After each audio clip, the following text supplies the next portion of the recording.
Hello, my witchlets. If you're wondering why I'm dressed this way, well, first of all, it's really hot in the kitchen. But second of all, we're gonna do a tiki night tonight. So what I'm gonna make for dinner is Moco Loco. And what it is basically a burger patty served over rice with an egg on top of it. I've already made the burger patties because they're burger patties. They're real easy. You divide your pound of ground beef into fourths, make them into patties, put them into about a tablespoon of oil, and let them cook on one side for 4 minutes, then flip them and let them cook on the other side for 4 minutes, and then take them off the heat. Don't throw away any of the juices or anything like that, because we're going to do that in just a moment when we go to make the gravy that goes with this. So basically, you need your burgers, so about a pound of ground beef. 80-20 is what they recommend. This is 85-15 from Imperfect Produce. It's grass-fed. It sounded like a really good deal when we got it, so we did. Black pepper, kosher salt, soy sauce. In my case, I'm using coconut aminos because I don't have any gluten-free soy sauce right now. Flour, again, I'm using home milled black-eyed pea flour because it's my favorite. Butter, and then this is a 1.5 cups of beef bouillon broth. And all of this is going to go together to make a really tasty gravy. I'm also going to slice up some mushrooms to throw in because I like mushroom gravy personally. So that's going to be my little addition to this Loco Moco thing. This apparently is an Hawaiian dish. It's comfort food in Hawaii, and it kind of migrated to the States in the 70s or so, and it kind of got enveloped into Tiki culture. So I'm going to go ahead and get things reframed, get things set up so that we can start doing our mushroom gravy to get everything going. Okay, we're back. So what you want to do is once you get your burgers cooked, you just want to remove them from the heat and leave your skillet and all the juices and such from it on a medium-high flame. So I'm going to go ahead and add mushrooms to this right now because you want to get your mushrooms nice and cooked before you do your gravy. So see, I used the sharpest knife I had. All right, well, you'll come apart later, I'm sure. Won't we all? Welcome to COVID's kitchen. God. It's a terrible knife. Why do we still have that knife? Which knife did you use? Oh, that knife? Yeah. That knife is not even sharp. A, I don't throw away knives, and B, I can sharpen it if you want. Probably need to sharpen that knife because like half of these aren't actually a part. That was like a $7 knife. It's never going to be sharp. We don't use real excellent knives here. Ain't nobody can afford a $160 knife. I'd like a $160 knife though. Though I'm not sure why, because I'd probably just cut myself. But it wouldn't hurt. No, it would just bleed everywhere. True. Alright, so you want to get your mushrooms browned, not translucent, because that's not a thing that mushrooms do. I keep having to remind myself that because I misread a recipe once. I don't even remember which video it's in, but I misread the recipe and said that you need to get your mushrooms translucent. Then I realized that's going to take a very long time. So, anyway. Just brown up your mushrooms, like so. Then, let's see, what does my recipe want me to do? It wants me to add the flour, which makes some kind of sense. It wants a tablespoon of flour, and of course my tablespoon measurers are all dirty right now because I was cooking earlier today too. So this is a half tablespoon. Just use it twice and you're okay. Alright, now we're going to whisk this because we're going to be adding liquid here, and we want to get the mushrooms coated since I threw those in, and that kind of plays a little bit with the recipe. If you weren't using the mushrooms, you would just heat up your beef fat and oil and put in your flour and whisk it around to kind of get it all coated and you know, not burned and everything. And then at that point, we're going to add about a half a cup of our beef broth, or a little more than half a cup if you're me and can't judge things like that.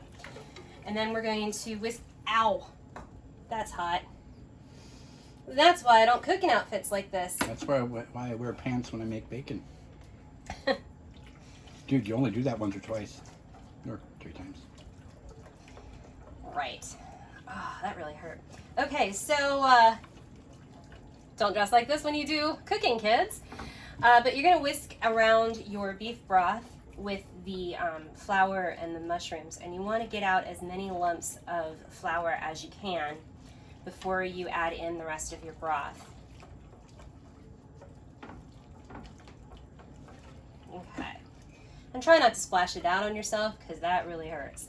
I am impressed with myself though that I didn't swear. So, congratulations. Makes 4 of us. The boys are impressed too. Yes, the boys are impressed. All right, so at this point I've added the rest of my beef broth. Now I'm going to add in a tablespoon of coconut aminos.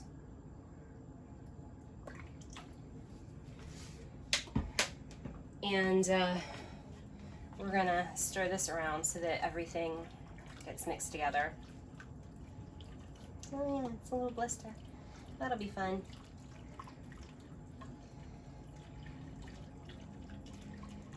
I should probably work on an ointment for, you know, burns. I tend to do that to myself a lot. Not usually on my stomach, usually it's on my hands, but I should work up a witchy thing for my Patreons. Vitamin E oil. Vitamin E oil doesn't take the sting out? Well, no, you want something else for that. Yeah. I have an after sun lotion that I make that takes the sting out of a sunburn. Sunburn's a little bit different than, you know, Broth burn? a broth burn or Yeah. an oven burn, grease burn. Yeah, it's different. So the skin reacts differently, and you have to get the right combination of things. That's based in aloe though, so that's always good. All right, I'm gonna see if I can. Nope, I can't. All my flavor is on my... Okay, so this has simmered and done its thing for about 5 minutes. I'm going to add in the tablespoon of butter. And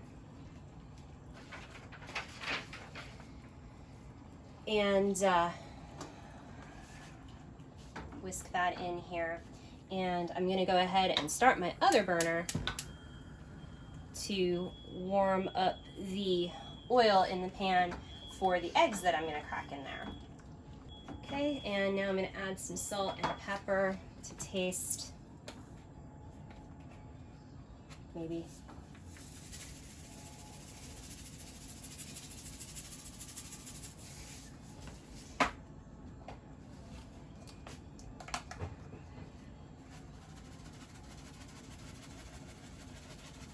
Okay, salt and pepper to taste, and I think my oil is good over in the other burner. So I'm gonna do a slick maneuver here and give this a final whisk and set this back away from the heat. Turn this one off and move it over here and turn it down to medium low since we're doing eggs. So I'm going to fry up a couple eggs. You can watch how I do it if you'd like. You can fast forward to the end of the video and see how we plate this, whatever you'd like to do. But this will take about 4 minutes, and I'm not going to record the whole thing. I'm just going to record the important parts of it, which are my inability to crack eggs and my personal style of doing fried eggs. I grew up in central Pennsylvania, and well, at least in my family, eggs were like my dad's thing, and he was really good at making eggs. And so the way he did it is he would do it as you see here, with the eggs in and frying up and everything. And he would give it probably about a minute or two. And then he would add a lid and steam the rest of it. And I don't know what those are called. I think they're called basted, but we always called them Dippy Eggs because you would cut your toast and dip it into the center of the egg and the yolk would just go everywhere. It's my favorite way to have eggs.